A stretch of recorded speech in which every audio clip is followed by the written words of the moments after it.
오늘도 적지 않은 분량의 말씀을 우리가 함께 읽었습니다. 지난 금요일하고는 비교할 수 없겠지만 한 장 절반 정도 되는 분량을 읽으셨어요. 단락이 여러 개로 쪼개지니까 단락별로 간단하게 설명을 하고 그리고 적용할 수 있는 부분들이 있으면 함께 언급하도록 그렇게 하겠습니다. 18절에서부터 21절까지는 어떤 내용이에요? 한 해를 시작할 때입니다. 한 해를 시작할 때의 정결 예식을 어떻게 해야 되는가 지침인데 18절 19절 여호와께서 이같이 말씀하셨느니라 첫째 달 초하룻날에 흠없는 숫송아지 한 마리를 가져다가 성소를 정결하게 하되 제사장이 그 속죄제 희생 제물의 피를 가져다가 성전 문설주와 제단 아래층 내 모퉁이와 안뜰 문설주에 바를 것이요 이렇게 기록되어져 있고요. 20절 하반절에 보니까 그러므로 말미암아 어떻게 하래요? 성전을 속죄하니라 이렇게 되어 있어요. 속죄라는 게 무슨 뜻이에요? 죄를 없이 한다 이런 의미잖아요. 그러니까 한 해를 시작하면서 가장 중요한 출발은 뭘까요? 바로 성전을 깨끗하게 하고 깨끗하게 함으로 말미암아 성전을 구별하는 것. 이것이 이스라엘의 사역의 신년 초에 가장 중요한 사역이 이거였다는 거죠. 성전을 거룩하게 해라. 구별하게 하라는 것입니다. 예로 들어서 우리에게 적용을 한다면 우리 송구영신 예배 드리죠. 또 신년 1월 1일 날에도 아침에 예배를 드리는 교회들이 있어요. 교회마다 좀 다르긴 한데 그리고 혹은 우리가 부흥회 같은 거 하잖아요. 이렇게 기도원 가면은 신년 축복성에 이러죠. 그래서 부흥회 1, 2, 3 이렇게 하기도 하는데 오늘 말씀이 아마 그런 예배들에 대한 동기가 될 수 있겠다라는 생각을 해봐요. 신년 초하룻날 가장 신년 초에 그들이 하나님 앞에 성전을 거룩하게 하는 거 무엇보다는 눈에 보이는 성전을 깨끗하게 하는 거 중요하죠. 우리의 이러한 교회들을 청소하고 정비하는 거 중요하지만 또 그 이상으로 우리 자신도 성전이잖아요. 우리 각인들도 하나님의 성령이 거하시는 전이기 때문에 여러분들의 마음도 우리가 하나님 앞에 한번 이 한 해를 시작하면서의 겸비하고 예비한다는 거, 거룩하게 구별한다는 거, 그런 것들을 또 결단한다는 거, 이거 중요하다는 거죠. 그런 의미들을 깨닫게 됩니다. 우리 모두가 아마 연초들에 다들 성경 일독이라든가 아니면 내가 이런 마음 가지고 한 해를 내가 살아봐야지, 거룩한 성도로 내가 살고 싶어, 그런 다짐들이 있었다면 지금 이제 4월달 지나가고 있는데 우리가 이런 본문을 만났을 때 다시 한번 돌이켜 봐야죠. 내가 신년 초에 가졌을 그 거룩한 결단이 무엇인가, 하나님의 말씀 앞에 내가 성실한가, 그리고 말씀 묵상을 나는 꾸준히 하고 있는가, 이런 것도 다시 꺼내셔서 구별함으로 결단할 수 있기를 바랍니다. 다시 한번 정비하셨으면 좋겠어요. 여러분들의 마음들을. 그런 게 또 필요한 상황이죠. 지금의 이런 예배 형태들을 볼 때 더욱더 우리들의 마음들이 예비케 돼야 되겠다 이런 생각을 갖게 됩니다. 그러면서 이제 21절부터 24절까지는 유월절을 지키는 내용이 나와요. 그렇죠? 유월절이 어떤 거예요? 유월절이 먼저는 유월절이 이스라엘력으로 정월, 그러니까 1월 그들의 절기로 1월 14일을 유월절로 지키고 있는데, 그리고 나서 15일부터 한 주간 동안 초막절로 들어가거든요. 초막절. 그러니까 6월절은 초막절의 전야 행사의 성격이 있는 거죠. 초막절 전에. 초막절은 말 그대로 이스라엘이 광야에서 초막을 치면서 거주하며 다녔잖아요. 그렇기 때문에 장막절, 초막절 이렇게 불리거든요. 근데 6월절은 무엇을 기념하는 절기예요? 6월절은 이스라엘의 출애굽할 때 10가지 재앙이 있었지 않습니까? 근데 10가지 재앙 여러분 다 기억 못 하시죠? 근데 그 중에 마지막 재앙은 기억나시죠? 뭐예요? 네, 맞아요. 마지막 재앙은 장자 재앙입니다. 그것 통해서 이스라엘이 나오게 되는데, 그때 그 장자 재앙을 하나님이 피할 수 있는 방법을 허락해 주셨죠. 그게 뭐였어요? 어린 양의 피를 잡아서 그 피를 문설주 사방에, 그래서 그 문에 들어가는 현관문에 사방에다가 칠하게 될 때 하나님의 심판의 천사가, 영혼을 데려가는 하나님의 죽음의 천사가 그 문설주의 어린 양의 피가 발라진 그 집은 어떻게 했다는 거예요? 뛰어 넘어갔다는 거죠. 유월, 담을 넘다는 뜻입니다. 그러니까 이게 유월이라는 의미가 특별한 의미가 아니라 담을 넘었다는 거죠. 그래서 그 어린 양의 피가 발려진 가정을, 식구를, 그 안에 담겨진 영혼들을 보존하게 되었다는 거죠.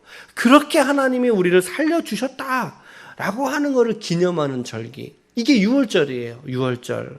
그래서 우리가 예수님을 언급할 때도 유월절에 어린 양이라고 표현하는 이유가, 우리가 어린 양의 피로 이제 구원을 받았으니까 바로 십자가에 예수님의 피가 우리에게 발려진, 그래서 우리가 구원받은 것을 말하는 그런 표현들이겠죠.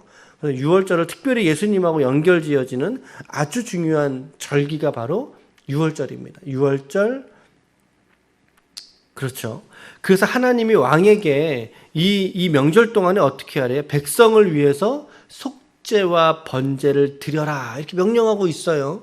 23절 보세요. 23절에 매일 흠없는 송아지 7마리와 순양 7마리와 순염소 1마리로 속죄를 드려라. 그러니까 여러분들이 이런 대목을 보실 때에도 그러면은 이제 7일 동안 이제 명절을 지키게 되는데, 이 기간 동안 왕이 전체적으로 잡아야 될 송아지와 양과 염소의 숫자는 몇 마리일까? 이런 것들도 여러분들이 한번 생각해 보세요. 좋은 관찰들이에요. 이렇게 도표를 만들어 가지고 저는 그걸 이제 준비하면서 보긴 했지만, 여튼 여러분들이 한번 해보세요. 그것도 좋은 관찰이거든요. 그런데 이게 이렇게 날마다 흠없는 송아지 7마리예요. 그리고 순양 7마리예요. 순염소 1마리예요. 이게 적은 양이에요? 아니에요. 결코 일반인들이 드리기에는 아주 벅찬 거죠. 못 드릴 거예요. 왕이니까 가능한 거거든요. 그런데 이게 왕의 역할이라는 거예요. 이게 왕의 역할이라는 거예요. 어제 우리가 보았듯이 백성들이 왕에게 뭐를 내요? 어제 말씀에서 예물 드리잖아요. 예물. 근데 그 예물이 무슨 뜻이라고요? 세금. 그러니까 백성들은 왕에게 세금을 내요. 그러면 왕은 그 세금을 잘 관리해서 이런 절기라든가, 그리고 왕에게 요구되어지는 제사가 있을 때, 왕은 이스라엘의 대표자거든요. 대표성을 갖고 있으니까. 그래서 왕의 대표자가 되어서 제사를 하나님께 드릴 때 드려야 될 의무와 책임이 있다라는 거죠. 이런 절기 중에 제사법과 함께, 그리고 이제 일상 중에 안식일, 그리고 매달의 초하루, 그때에도 이제 왕이 제사를 이렇게 드려라 라고 언급하는 장면도 나오죠. 46장에 이제 1절과 2절 보세요. 주 여호와께서 이같이 말씀하셨느니라. 안뜰 동쪽을 향한 문은 일하는 엿새 동안은 닫되 안식일에는 열며 초하루에도 열며. 이건 이제 우리가 보았던 하나님의 임재를 사모하는 그런 어떤 표현이겠죠. 그런 표현이죠. 2절에 군주는 바깥문 현관을 통해서 들어와 문벽 곁에 서고. 군주, 왕이 예배하는 자리는 문벽 곁이에요. 그리고 제사장은 그를 위하여 번제와 감사제를 드릴 것이요. 왕은 그래서 자기 백성들과 함께 허락된 자리, 문벽 곁에서 예배를 드리고, 자기 백성들은 성소의 문의 통로에서 예배를 드리게 되어 있습니다. 더 안쪽으로 들어오지 못하게 되어 있죠. 문 입구까지만 오게 돼 있다는 거예요. 이것은 백성들을 보호하려고 하시는 하나님의 배려거든요.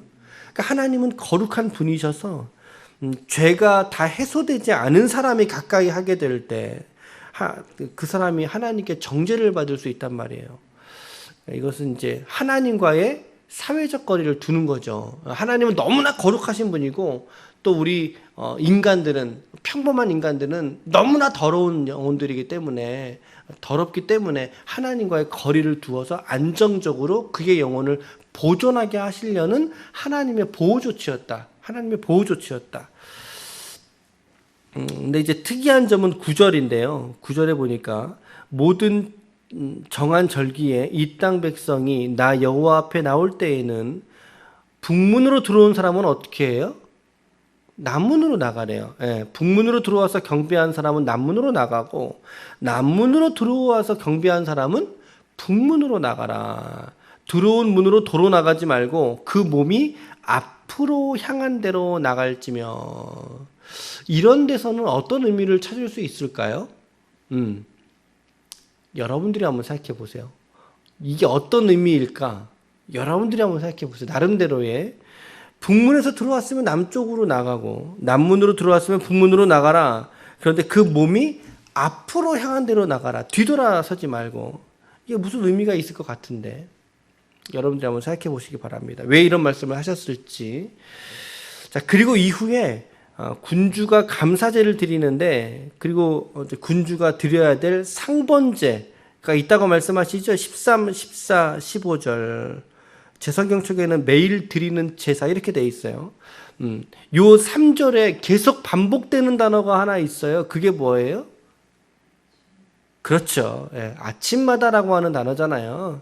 그러니까 왕은 하나님 앞에서 자기 백성 이스라엘을 향한 어떤 중보의 마음이겠죠. 아버지의 마음일 거고 어머니의 마음일 거예요. 내 백성의 죄를 위하고, 그리고 자신과 하나님과의 영적인 관계를 위해서, 그 관계의 친밀함과 내밀함을 위해서 하나님께 제사를 드리고, 제사를 드리되 날마다 드리라는 거죠. 날마다 드려라.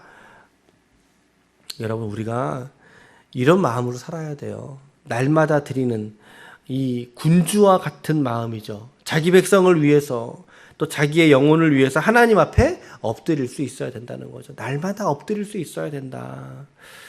오늘 우리가 이 말씀 앞에 날마다 깨어서 각자의 자리에서 하나님께 엎드릴 수 있는 귀한 성도가 되시기를 축복합니다. 하나님이 우리에게 날마다의 제사 원하신다는 거죠. 여러분들의 엎드러짐을 통해서 여러분들의 자녀가 복을 받아요. 할렐루야. 믿으십니까? 여러분들의 엎드림을 통해서 여러분들의 남편과 여러분들의 아내가 살아난다고요. 그리고 여러분들의 영혼이 소성케 될 줄로 믿으시길 바랍니다. 이거 우리가 안 해서 문제지 해서 안 되는 경우를 저는 본 적이 없어요. 왜 그럴까요? 하나님은 어떤 순간에도 당신의 자녀들에게 은혜를 주시기를 원하시는 하나님이시라는 거죠. 그래서 이스라엘의 군주에게 무엇보다 너는 특별히 사명자니까, 군주 대표자니까 특별히 너는 아침마다 날마다 눈을 깨면 자기 백성을 위해서, 그리고 자기 자신의 영혼을 위해서 하나님 앞에 나와 날마다 제사를 드려라. 너는 그런 사명의 사람이야 라는 거죠. 오늘 여러분과 저에게도 주시는 동일한 음성이 있기를 바랍니다. 그래서 이 제사의 이름이 뭐예요? 상번제예요. 상번제. 일상에서 드리는 예배다 그 말이에요. 그렇죠? 매일 드려야 될. 오늘 여러분들에게는 이 상번제가 있습니까? 여러분들의 상번제는 무엇입니까? 언제 드리십니까? 여러분들은 어떤 자리에 어떻게 여러분들은 예배하고 계십니까? 이렇게 새벽에 나오시는 거 정말 귀한 결단이고 실천이에요. 맞아요.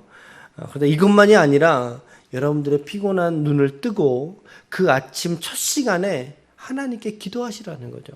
기도하는 마음으로 일어나 보시라는 거죠. 기도하는 마음으로 여러분들의 침상에서 하루를 열어보시라는 거죠. 그리고 여러분들의 일상의 터전들이 하나님께 구별된 거룩한 처소가 될 수 있기를 축복합니다. 그곳에서의 상번제, 오늘 주님이 우리에게 찾으시는 예배인 줄로 믿습니다. 이 예배의 명령을 오늘 말씀은 우리에게 해주고 계시는 거예요. 특별히 로마서 12장 1절 말씀이죠. 그러므로 형제들아, 내가 하나님의 모든 자비하심으로 너희를 권하노니 너희 몸을 하나님이 기뻐하시는 거룩한 산 제물로 드려라. 이는 너희가 드릴 영적인 예배니라. 아멘. 그러기에 우리가 하나님께 드릴 수 있는 최고의 예배는 여러분들의 삶의 예배인 줄 믿으시길 바랍니다. 여러분들의 일상의 거룩함, 특별한 날, 특별한 장소에서만 드리는 예배도 중요하죠. 그런 예배도 중요하지만 더불어 너무나 소중한 예배는 바로 여러분들의 개인의 예배예요. 개인의 삶의 예배, 그리고 그 삶을 통해서 여러분들의 일상을 통해서 하나님이 받으시는 삶이 되게 하는 거. 이것이 상번제의 정신이 아니겠습니까, 여러분? 오늘 여러분과 저가 오늘 잊지 말아야 될 한 가지만 꼽는다면, 상번제의 정신으로 내가 오늘을 살아야 되겠다. 이게 왕에게만 요구되어지는 게 아니란 말이에요. 오늘의 여러분과 저에게도 요구되는 신앙에 순종해야 될 명령으로 오늘 말씀 앞에 겸손하게 받을 수 있기를 바랍니다. 아멘. 그리고 이제 16절부터 19절까지 왕의 기업이, 군주와 그의 기업, 저는 그렇게 되어 있고, 왕의 기업이 어떻게 계승되는가, 이제 그 내용인데, 그의 자식에게 물려주었다면 어떻게 돼요? 유산으로 이제 계속 승계가 돼요. 그런데 종에게 물려주었다면 어떻게 돼요? 희년에는 다시 돌려줘야 돼요. 돌려줘야 돼요. 희년이 뭐예요? 그러면 희년이, 이게 사람 이름이 아니에요. 희년이 뭐예요? 그렇죠. 7회째를 7회가 지난 그 다음에 77에 49, 그 다음 연도니까 50년째죠. 요 해를 이제 희년이라고 하거든요. 이때가 되면 모든 소유권이, 모든 뭐 땅에 대한 소유권, 원래는 이스라엘의 땅에 대한 소유권이 누구에게 있는 거예요? 진짜는 누구예요? 하나님에게 있는 거잖아요. 그렇기 때문에 이스라엘 사람들은 이 희년 제도 속에서 자기 뭐 이렇게 팔았던 땅, 누구에게 줬던 땅, 이 모든 것들이 50년마다 원래의 원주인에게 돌아가는 사회 환원 제도가 있었어요. 이게 희년 제도거든요. 물론 잘 지켜지지 않았습니다. 왜냐하면 생각해 보세요. 이렇게 50년 넘게 살았는데 그 땅 원주인에게 돌려준다는 게 쉽겠습니까? 우리라도 이거는 쉽지 않죠. 근데 하나님이 지금 다시 그 말씀 하시는 거예요. 아들에게는 재산이 상속된다. 그러나 종에게는 상속되지 않고 희년에 다시 왕에게 돌려줘야 된다. 이거거든요. 근데 이 법이 사실은, 지금 이 말씀에서 말하는 이 법이 사실은 왕의 재산권을 보호하기 위해서 내리신 말씀이 아니라는 거예요. 우리는 언뜻 보면은 그래, 왕의 재산권을 보호하시는구나. 근데 그렇지 않아요. 오히려 이스라엘의 백성, 그리고 그의 종되었던 자, 그의 생명들을 위해서 하나님이 보호하기 위한 조치의 말씀이에요. 제가 어저께 말씀드렸잖아요. 왕의 땅을 배정할 때의 목적은 달랐어요. 그렇죠? 제사장들에게 땅을 구별할 때는 뭐였습니까? 그들에게 내가 기업되고 내가 산업이 되기 위해서 그러셨죠. 그러나 왕에게 땅을 배정할 때의 목적은 뭐였어요? 그 왕의 재산으로 인해서 그가 이스라엘의 백성들을 포악하고 겁탈하지 않게 하기 위한 보호 조치였잖아요. 그 목적에서 땅을 나눴잖아요. 하나님이 참 세심하시다는 거죠. 내가 지금 무언가 잃어버리고 재산권에 손실이 생겼을지라도 여러분 좀 다르게 생각해 보시라는 거예요. 그 종이 가졌던 땅, 여기서 이제 종이라고 표현했지만 이건 일반 신하를 말해요. 일반 백성을 말해요. 그 종이 가졌던 땅을 50년 동안 가졌다가 다시 왕에게 귀속시켰을 때 얼마나 상실감이 클까요? 그 신하는. 근데 그게 아니라니까요. 성경의 관점에서는 사람의 눈에 보이기에는 그 사람은 손실이죠. 당연히 억울할 수 있겠죠. 그러나 더 큰 그림이 있다라는 거예요. 누구를 위해서라고요? 바로 그 신하를 위해서, 그 백성을 위해서 하나님이 그들을 보호하기 위한 조치였다는 거죠. 하나님의 큰 그림이 있는 거예요. 왜? 그 땅이 없어져서, 점점 잃어버리고 없어져서 그 왕의 마음에 내가 저것들을 다시 포악으로 다스려? 여러분, 그러면 상번제의 정신이 잃어버리는 거 아닙니까? 그렇죠? 왕이 상번제 왜 드리는데? 백성들을 위해서 저지르고 겸손함을 위해서 그가 이렇게 드리게 되는 건데, 근데 상번제의 정신이 싹 까먹어지면 어떻게 되겠어요? 다시 포악과 겁탈로 이스라엘을 다스리면 어떻게 하겠냐는 거죠. 그런 것들을 미연에 방지하기 위해서 하나님이 이러한 보호 조치를 하셨다. 여러분, 우리 인생에서 다양한 상실들이 있을 수 있습니다. 그렇죠? 재산의 손해가 있을 수 있죠. 그리고 우리의 관계도 상실될 수 있고, 또 혹은 우리의 건강조차도 상실될 수가 있어요. 그러나 그러한 순간적인 아픔과 아쉬움보다 여러분, 그런 억울함에 막 사로잡혀서 마음에 억울해하기보다 오히려 하나님이 여러분들을 위해서 오늘 이렇듯 온 마음으로 기울이고 계실 하나님의 마음을, 큰 그림을 깨달을 수 있기를 바랍니다. 그럴 때 우리는 상실 속에서도 하나님의 주시는 은혜로 채워갈 수 있는 인생이 될 수 있는 거죠. 그게 신앙이에요. 그게 신앙. 성전 부엌에 대해서는 여러분들이 좀 보시면 좋을 것 같습니다. 오늘 3가지 정도만 적용에 대한 부분들 말씀을 드린 것 같은데요. 여러분들의 마음을 깨끗하게 하셔야 됩니다. 여러분들의 마음을. 두 번째는 나의 상번제. 아침마다 드려야 될 제사는 무엇인가? 나는 생활의 예배로 하나님께 드리고 있는가? 세 번째는 지금의 내가 경험하고 있는 상실보다 더 크신 계획을 그리고 계시는 하나님을 믿자. 그 하나님의 선하신 뜻을 믿자. 그걸 섭리라고 하거든요. 그 섭리를 믿어내는 것. 그것이 오늘 저와 여러분들에게 주시는 말씀의 의미이다라는 거죠. 그래서 믿음이 바라는 것들의 실상이고 보이지 않는 것들의 증거라고 하신 이유가 바로 이런 하나님의 계획이 여러분들의 삶에 있기 때문이겠죠. 여러분 이거를 믿으시길 바랍니다. 여러분들의 삶에 계획하신 뜻이 하나님이 이루어 가시는 삶의 과정 속에 내가 있다라고 믿으시길 바라요. 그러므로 오늘도 이 말씀 안에서 여러분 기쁨과 평안을 그리고 하나님의 위로를 경험할 수 있길 바랍니다. 하나님의 거룩한 성전으로 오늘도 귀하게 쓰임받는 복된 인생이 되시기를 예수 그리스도의 이름으로 간절히 축원합니다. 아멘. 기도하시겠습니다. 하나님 아버지, 오늘도 우리에게 무엇보다 날마다의 제사가 얼마나 중요한가? 그것이 왕에게만 요구되어진 명령이 아니라 오늘 이 시대, 오늘을 살아가는 왕같은 제사장이라고 했습니다. 오늘 우리에게 주신 하나님 말씀 아닙니까? 특별히 구별된 장소, 시간에서만 예배할 것이 아니라 우리의 삶을, 일상을, 생애를 예배하는 자의 정신을 가지고 살아갈 수 있게 하여 주옵소서. 성실과 정직으로 예수님을 사랑하는 마음으로 살아갈 수 있게 하여 주시고 하나님을 사랑하듯 이웃을 사랑하는 마음으로 섬길 수 있도록 그것이 주님이 원하시는 산 제물의 제사의 예배인 줄로 믿습니다. 그렇게 우리가 날마다 하나님 앞에 성실하게 서 나아갈 수 있는 우리 모두가 되게 하여 주옵소서. 하나님, 혹여라도 우리 가운데 지금 경험하고 있을 상실이 있는 자들이 있진 않습니까?